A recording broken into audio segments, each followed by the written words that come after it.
Bismillah. Ini dari kemarin.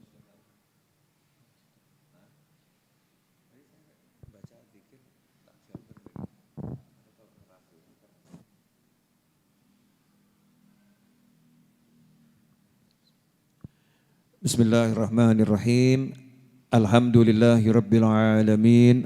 Allahumma salli wa sallim ala sayyidina Muhammadin miftahi babi rahmatillah adada ma fi ilmillah salatan wa salaman daimain bidawami mulkillah wa ala alihi wa sahbihi. Allahumma salli ala sayyidina Muhammadin salatan taftahu biha lana futuhal arifin wa tufaqihuna biha fid din wa ala alihi wa sahbihi. Assalamualaikum warahmatullahi wabarakatuh. Sebelum saya mulai, Ustaz Is akan mimpin baca doa seperti biasanya 3 kali. Nanti terus kita ngaji dulu ya.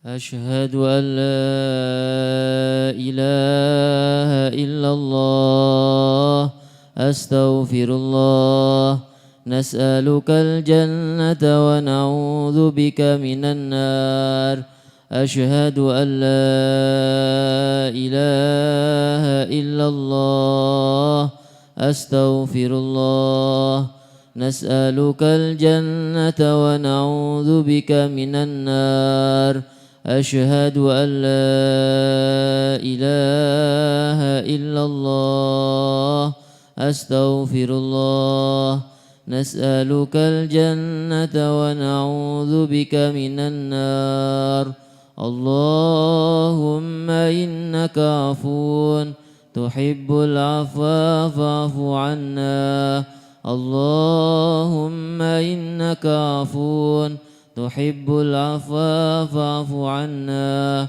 اللهم إنك عفو تحب العفو فاعف عنا يا كريم. Bismillahirrahmanirrahim.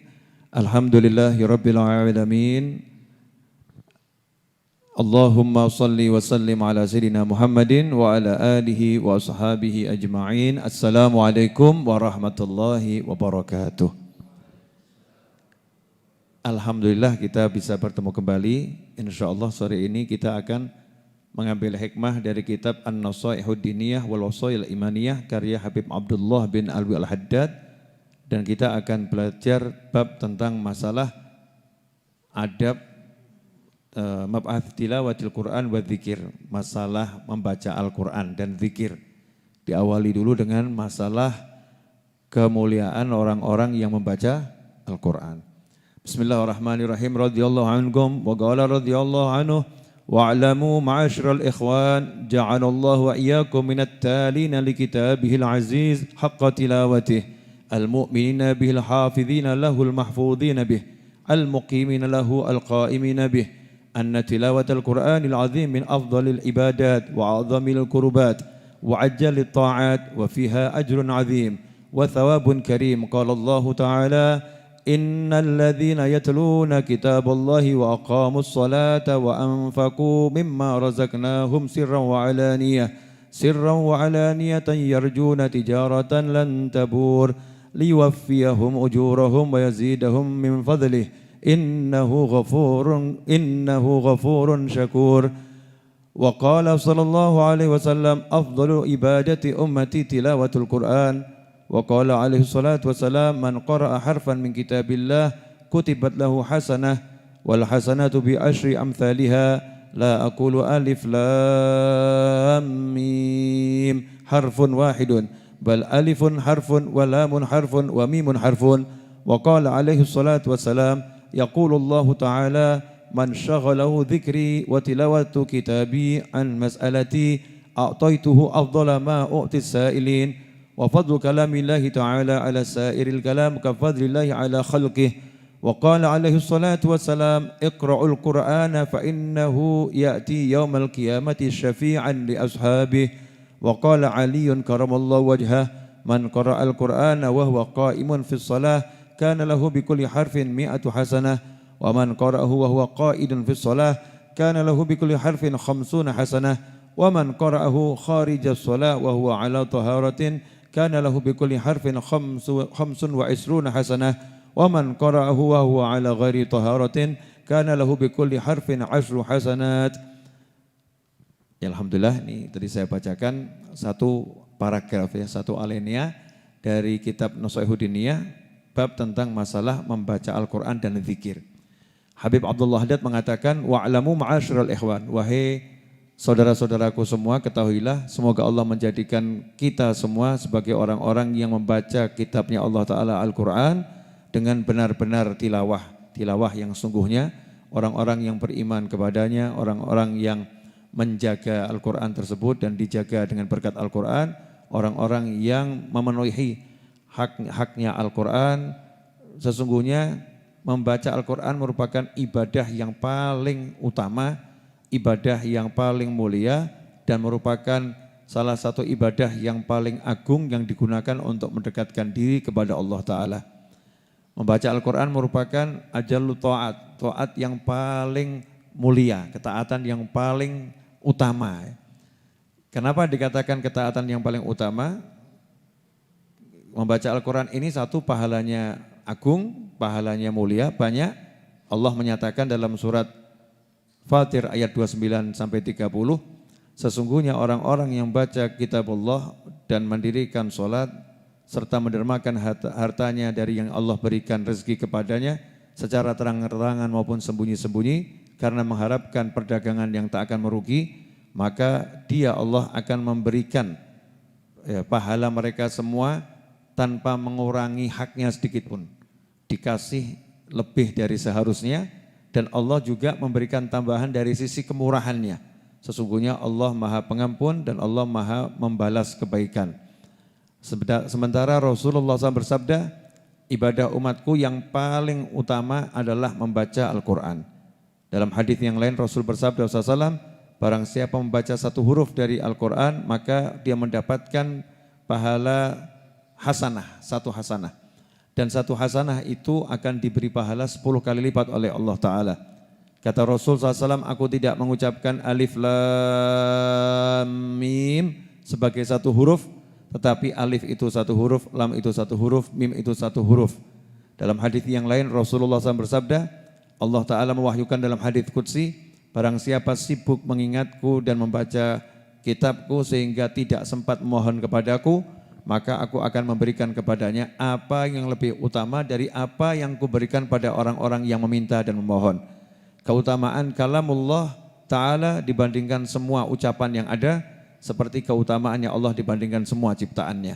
Rasulullah SAW bersabda, bacalah Al-Quran karena sesungguhnya dia Al-Quran di hari kiamat akan datang sebagai pemberi syafaat untuk orang-orang yang gemar membacanya. Sayyidina Ali karramallahu wajhah menyatakan, barang siapa yang membaca Al-Quran dalam keadaan berdiri di dalam sholat, maka untuk setiap huruf dia mendapatkan 100 kebajikan. Dan barang siapa yang membacanya sementara dia duduk di dalam sholat, maka untuk satu huruf dia dapatkan 25 kebajikan. Wa man qara'ahu kharijas shalah, dan barang siapa yang membacanya di luar sholat dalam keadaan suci tanpa menyentuh mushaf, tentunya dalam keadaan dengan menyentuh mushaf, membacanya di luar sholat baik hafalan maupun dengan baca mushaf, maka dia mendapatkan untuk satu huruf 25 kebajikan. Dan barang siapa yang membacanya di luar sholat sementara dia tidak dalam keadaan suci, tidak punya wudhu tapi enggak menyentuh mushaf, maka dia mendapatkan 10 kebajikan. Ini isi paragrafnya, sekarang kita bahas. Ya. Yang pertama, innal ladzina yatluna kitaballah, ditaruh pada urutan pertama, orang-orang yang mau membaca kitabullah. Nah, membaca ini ada dua.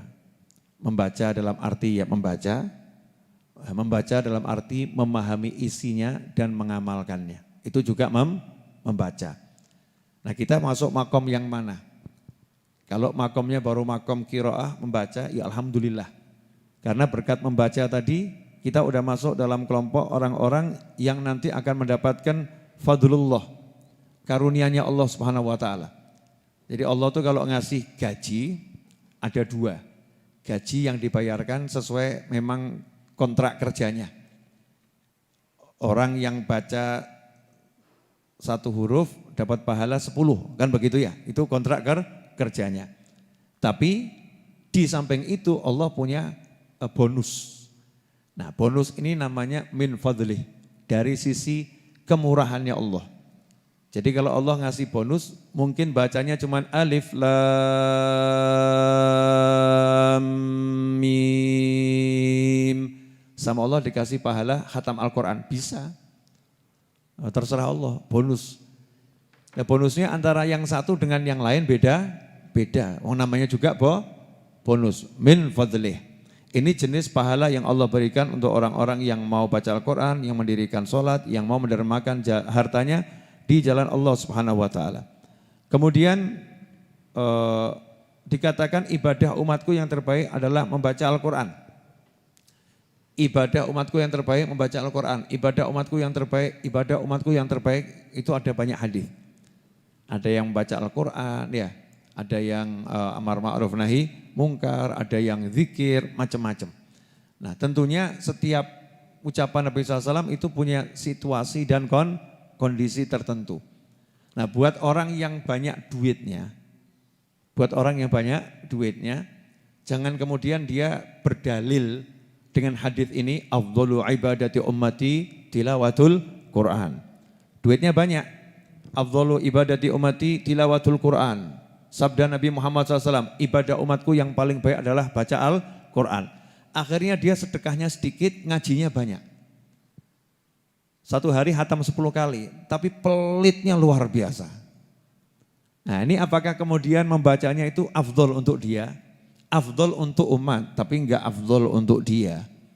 Untuk dia afdolnya bukan banyak-banyak hatam, meskipun banyak hatam bagus untuk dia. Tapi untuk orang yang memang uangnya banyak, ibadah paling afdol adalah cari orang susah kemudian dikasih duit. Cari orang susah kemudian dia sodakoh. Dokter, Masya Allah, punya ilmu pengobatan. Ternyata dia setiap kali diketuk pasiennya gak buka pintu rumahnya. Tok, gak dibuka. Akhirnya dikritik oleh masyarakat. Kenapa Bapak kok tidak melayani pasien gitu ya? Bahkan melayaninya itu di jam-jam tertentu dan sempit waktunya. Dokternya menjawab, ibadah umat Nabi yang terbaik itu membaca Al-Quran. Jadi saya sibuk baca Al-Quran sehingga gak sempat meriksa kamu. Nah, ini salah juga. Karena kalau dokter ya ibadah yang paling baik buat dia, baca Al-Quran. Ya, banyak baca Al-Quran, banyak baca Al-Quran. Tapi ibadah paling utamanya dengan ilmunya tadi, dia bisa membantu orang yang sakit untuk mendapatkan kesembuhan dengan izinnya Allah Subhanahu wa ta'ala. Ibadah yang paling utama ya buat seorang ustadz yang tugasnya ngajar. Ustadznya mau ngajar fikih. Ya mau ngajar fikih. Tapi ustadznya enggak keluar-keluar, enggak ngajar-ngajar. Ditanya sama santrinya, Ustadz kok enggak ngajar-ngajar, kenapa? Afdhal ibadah ummati tilawatul Quran. Ibadah umatku yang paling bagus baca Al-Quran. Jadi gurumu ini sibuk lagi khataman, satu hari 20 kali khatam. Enggak sempat ngajar kamu. Padahal dia ahli fikih, dia harus ngajarkan fikih. Ya, afdolnya dia membaca Al-Quran dengan cara mengajarkan isinya Al-Quran. Yaitu ilmu fikih yang itu berasal dari Al-Quran, dari hadis Nabi Muhammad SAW. Kemudian seorang istri, afdalu ibadati ummati qira'at tilawatul Quran. Suaminya minta dibuatkan nasi goreng, suaminya minta dibantu tolong dipijitin, suaminya minta ditemenin ngobrol yang baik-baik. Istrinya jawab, kata Nabi ibadah umatku yang paling baik baca Al-Quran. Jadi maaf mas, aku gak punya waktu buat kamu, aku akan sibuk baca Al-Quran. Masya Allah, ini istri yang kelihatannya sholihah tapi jadi salahah. Ya betul, baca Al-Quran ibadah umat yang terbaik. Tapi buat seorang istri, ya, yang terbaik adalah dia melaksanakan kewajibannya pada suami. Selain dia memang banyak baca Al-Quran. Nanti kalau suaminya tidur, ngaji yang banyak. Sudah suaminya terlelap dalam tidur, mungkin sampai mendengkur gitu ya. Baru dia buka Al-Quran, kemudian dia baca Al-Quran sebanyak mungkin. Tapi kalau suaminya lagi melek, ya temenin suamimu, apa kebutuhannya? Ya dipenuhi semampunya. Itu ibadah yang terbaik. Tapi zaman now, jangankan di samping suami baca Al-Quran, samping suami baca WhatsApp saudara-saudara. Bukan Al-Quran yang dibaca, WhatsApp yang dibaca. Medsos ini yang jadi andalannya. Naudzubillah min dzalik. Mudah-mudahan kita enggak jadi istri yang seperti itu. Saya lagi berperan jadi seorang istri ini. Ya, enggak jadi istri yang seperti itu. Seorang suami tahu istrinya butuh untuk dapur, butuh beras, butuh gula, ya, anaknya butuh biaya untuk belajar, ya, untuk cari ilmu. Tapi suaminya sibuk sholat baca Al-Quran, sholat baca Al-Quran. Maka ditanya sama istrinya, "Mas, bagaimana ini Mas? Berasnya habis, gulanya habis." Maka dijawab sama suaminya, "Apa kamu enggak ngerti? Aku lagi ibadah yang terbaik. Sebaik-baik ibadah umatku adalah baca Al-Quran. Aku enggak sempat cari duit." Nah ini ngawur ini. Ini berdalil dengan satu hadis untuk menghalalkan nafsunya. Ya, menghalalkan kemalasannya. Dia malas kerja, dia malas untuk cari nafkah yang menjadi kewajibannya, tapi dia berdalil dengan hadis Nabi Muhammad sallallahu alaihi wasallam. Afdal ibadatu ummati tilawatul Quran, disesuaikan dengan situasi dan kondisi. Al-Habib Abdurrahman bin Muhammad As-Segaf, selain beliau bisa ngasih nafkah untuk keluarganya, selain beliau bisa ngajar untuk santri-santrinya, selain beliau bisa baca sholawat, istighfar dan lain sebagainya, satu hari beliau bisa khatam Al-Quran sebanyak 8 kali. 4 di siang hari, 4 di malam hari. Nah itu namanya betul-betul afdal ibadah ummati. Karena bisa menempatkan, nih gimana caranya saya memanage waktu untuk baca Al-Quran. Jangan sampai engkau penjaga rel kereta api, pintu kereta api, kemudian mengatakan afdal ibadah umatku adalah membaca Al-Quran. Sehingga kereta api lewat, engkau pun lagi sibuk baca Al-Quran, satu bis pun melayang diterjang kereta api. Naudzubillah min dzalik. Afdal ibadahmu bukan melototin Al-Quran di rel kereta api, tapi adalah menjaga jangan sampai ada ketika kereta api akan lewat, pintunya belum tertutup. Jangan sampai seperti itu. Afdal ibadati ummati tilawatul Quran. Masya Allah, itu supir bis. Ya, karena afdal ibadah tilawatul Quran, maka dia membaca Al-Quran sambil nyupir. Wah, insya Allah kalau mati syahid ini. Kalau nabrak syahid. Ya salah. Kalau nyupir itu ya fokus sama jalan. Jangan sampai nanti terjadi kecelakaan. Afdal ibadahmu menyelamatkan penumpang ya dari kecelakaan itu. Biar penumpangnya nyaman sampai tujuan dengan selamat. Itu afdal ibadah. Kemudian dan seterusnya. Dari contoh-contoh ini seharusnya kita bisa menempatkan, oh ibadah paling bagus apa gitu ya. Afdal ibadah ummati tilawatul Quran. Malam Jumat, Nabi Muhammad SAW mengajarkan malam Jumat untuk banyak sholawat. Lihat ada sekelompok santri lagi baca sholawat. Sekelompok santri lagi baca sejarah kehidupan Nabi Muhammad SAW. Sekelompok santri lagi baca maulid Barzanji, Simtud Duror, Burdah. Kemudian disamperin sama orang tadi, Mas kata Nabi ibadah yang terbaik itu baca Al-Quran bukan sholawatan. Ibadah yang terbaik itu baca Al-Quran, ya bukan baca sejarah kehidupan Nabi Muhammad SAW. Nah ini kelihatannya betul, tapi keliru. Ya tapi keliru. Kenapa? Karena kalau malam Jumat Nabi enggak mengatakan afdal ibadah malam Jumat baca Al-Quran, enggak. Tetapi malam Jumat perbanyak baca sholawat. Tapi jangan lupa Al-Quran juga dibaca. Yang mana yang dibaca? Surat Al-Kahfi. Kemudian hari Jumat juga surat Al-Kahfi. Malam Jumat sholawatnya yang banyak. Hari Jumat sholawatnya yang banyak. Nah sementara orang tadi yang mengatakan lebih baik kamu baca Al-Quran daripada baca sholawat. Sementara banyak waktunya masih di toilet berjam-jam. Ya waktunya di mall berjam-jam. Dia tidak mengatakan kepada dirinya, daripada ke mall lebih baik kamu duduk baca Al-Quran. Daripada berjam-jam di toilet, maka lebih baik kamu ke toiletnya itu sehari cukup setengah kali. Sisa waktunya gunakan untuk baca Al-Quran. Nah, ini kadang nafsu yang bicara, enggak pakai ilmu. Yang dimaksud ibadah umatku yang terbaik adalah baca Al-Quran sesuai dengan situasi dan kondisi masing-masing manusia. Setiap hari baca Al-Quran. Ya, setiap hari baca Al-Quran. Khususnya di bulan suci Ramadan. Ibadah yang terbaik dibanding yang lain secara umum adalah memperbanyak baca Al-Quran. Tetapi yang punya duit ya sedekahnya keluar, yang punya ilmu ya ngajarnya jalan, yang punya tugas cari nafkah ya bekerja, ya cari nafkah. Kalau dia belum nyimpen, ya belum nyimpen sejak Syawal belum nabung. Tapi yang cerdas udah nabung dari Syawal, Dzulqa'dah, Dzulhijjah, Muharram, Safar sampai Sya'ban. Dia udah simpen sehingga Ramadan itu nyantai. Kenapa? Tabungan saya cukup untuk Ramadan dan Syawal dan Dzulqa'dah. Saya Ramadan urusan cari nafkah sudah beres. Waktu cari nafkah mau saya ganti untuk waktu qiraatul Quran. Karena itu ibadah yang terbaik. Ini benar kalau seperti itu. Jadi harus kita bisa menyesuaikan situasi dan kondisi. Kemudian dikatakan tadi bahwasannya orang yang sibuk berzikir dan sibuk baca Al-Quran sampai enggak sempat minta akan diberi oleh Allah Ta'ala sesuatu yang lebih utama daripada orang yang minta-minta. Nah ini satu cara yang digunakan ulama kalau mau minta baca Al-Quran yang banyak dulu. Jadi sibuk baca Al-Quran tapi di hati punya keinginan tapi enggak sempat minta. Di hati punya keinginan tapi enggak sempat minta. Contoh begini, ada satu santri pingin nasi goreng buat nanti berbuka. Misalnya santri pengen nasi goreng buat nanti berbuka.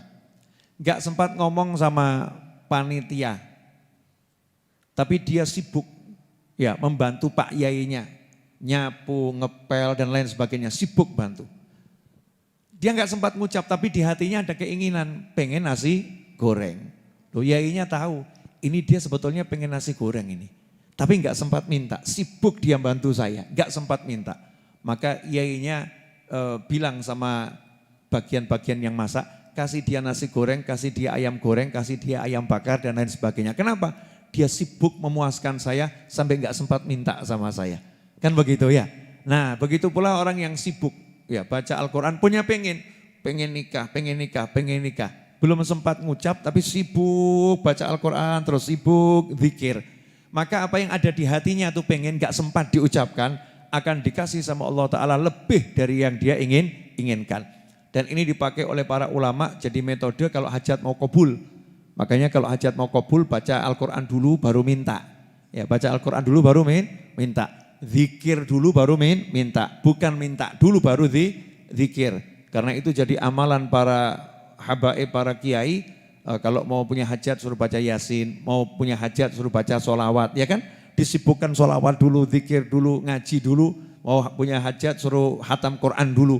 Setelah itu baru minta. Ini semua diambil dari hadis tadi. Siapa yang sibuk baca Al-Quran, siapa sibuk zikir dan baca Al-Quran, sehingga enggak sempat minta akan diberi yang lebih utama daripada orang-orang yang minta. Kemudian Sayyidina Ali karramallahu wajhah menyatakan siapa yang membaca Al-Quran dalam keadaan berdiri di sholat. Jadi sholat sunnah itu orang boleh berdiri, boleh duduk, sholat sunnah. Kalau sholat fardu wajib berdiri. Nah ini kalau ada orang sholat sunnah, yang satu berdiri, yang satu duduk, sama-sama baca Al-Baqarah. Pahalanya banyak mana? Pahalanya banyak yang berdiri. Kenapa? Yang berdiri untuk setiap huruf dia mendapatkan 100 kebaikan, sementara yang duduk untuk setiap huruf dia mendapatkan 50 kebaikan. Kenapa 50 kebaikan?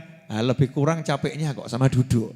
Ya, yang satu sama berdiri. Ini dalam keadaan sehat.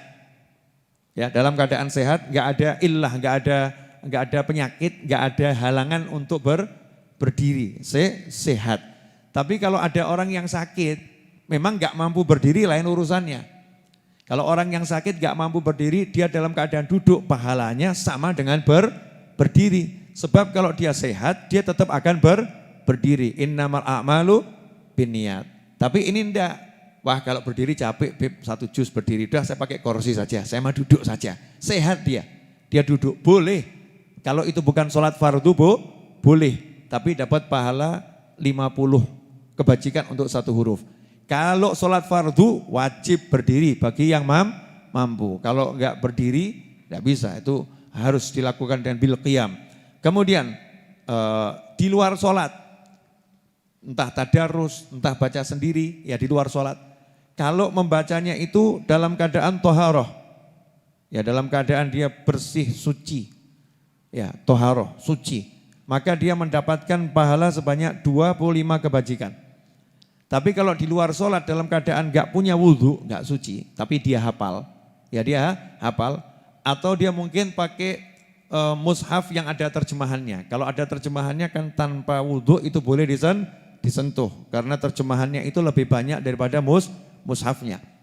Atau dia pegang mushaf aplikasi, karena aplikasi mushaf bukan mushaf, sehingga menyentuhnya tidak memerlukan wudhu aplikasi ya. Tapi kalau wudhu lebih utama. Ini dia enggak wudhu, dia baca aplikasi atau terjemahan Al-Quran, mushaf yang ada terjemahannya, atau mungkin dia dengan hafalan, maka pahalanya 10 kebajikan untuk satu huruf. Misal saya baca Al-Ikhlas, Bismillahirrahmanirrahim, Qul huwallahu ahad, enggak punya wudhu, maka pahalanya satu huruf 10. Tapi kalau saya dalam keadaan wudhu, pahalanya satu huruf 25. Ini untuk menyemangati orang. Dikasih pahalanya beda-beda biar orang bersemangat. Semangat apa? Untuk cari pahala yang paling besar. Karena itulah kalau kita lihat para ulama wiridnya itu sholat, ya, dan wiridnya baca Al-Quran. Selain sholatnya istiqomah sekian rakaat tiap malam, tetapi juga mewiridkan Al-Quran. Artinya berupaya khatam Al-Quran di dalam sholat. Itu ada beberapa habaib yang dalam sholat witirnya satu rakaat khatam Al-Quran. Niru Sayyidina Utsman bin Affan radhiyallahu anhu. Dan selalu milih posisi berdirinya lama. Ngaji terus sambil sholat. Kenapa? Mau meraih pahala yang paling besar. Gak mau pahala yang kecil. Ya mau gaji yang besar. Gak mau gaji yang sedikit. Karena apa? Karena iman. Bahwasanya pahala itu betul-betul ada. Pahala itu wujudnya ya ada pahala. Itu jadi surga itu ya benar. Dia jadi bidadari ya benar. Jadi sungai-sungai yang mengalir nanti di halamannya sendiri di surga ya benar. Baca Al-Quran itu membuat wajah bercahaya ya benar, diyakini. Makanya orang yang iman tersebut senang. Dikatakan orang yang nanti meninggal karena dia tuh sibuk baca Al-Quran, dia ahli baca Al-Quran, itu banyak baik dari kisah-kisah nyata yang ada di kehidupan para aulia wassolihin, itu jasadnya nanti akan dijaga oleh Allah Subhanahu wa ta'ala. Jasadnya ya. Termasuk ada satu karomahnya seorang ulama, itu satu hari hatam Al-Quran 6 di siang hari, 6 di malam hari. Jadi satu hari hatam Al-Quran 12 kali. Ketika meninggal dunia kemudian dimakamkan, saat jenazahnya dimasukkan ke dalam liang lahat, baru mau ditimbun oleh tanah, oleh pasir, itu jasadnya sudah menghilang. Jadi cuma tinggal kain kafannya, langsung hilang. Ojo mbok takok kok iso gitu ya. Kok bisa kemana jasadnya? Dibawa Allah kemana? Wallahu a'lam. Ya dibawa ke surganya Allah Ta'ala atau jasadnya sama Allah dipindah kemana? Saking mulianya ya, saking mulianya.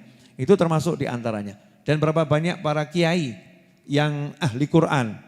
Ya saat meninggal dunia setahun kemudian, 2 tahun kemudian tiba-tiba ada hujan deras, ya makamnya tanahnya turun, ya tanahnya tuh turun, kemudian tersingkap, ya tersingkap itu bahwasanya kain kafannya masih putih bersih dan masih utuh semuanya. Karena apa? Karena orang tersebut memuliakan Al-Quran, karena betul-betul suka membaca Al-Quran. Nah, mumpung kita di bulan suci Ramadan, yuk kita paksakan diri kita untuk banyak baca Al-Quran, dipaksakan. Kalau enggak dipaksakan nanti kita enggak akan bisa. Kenapa enggak akan bisa?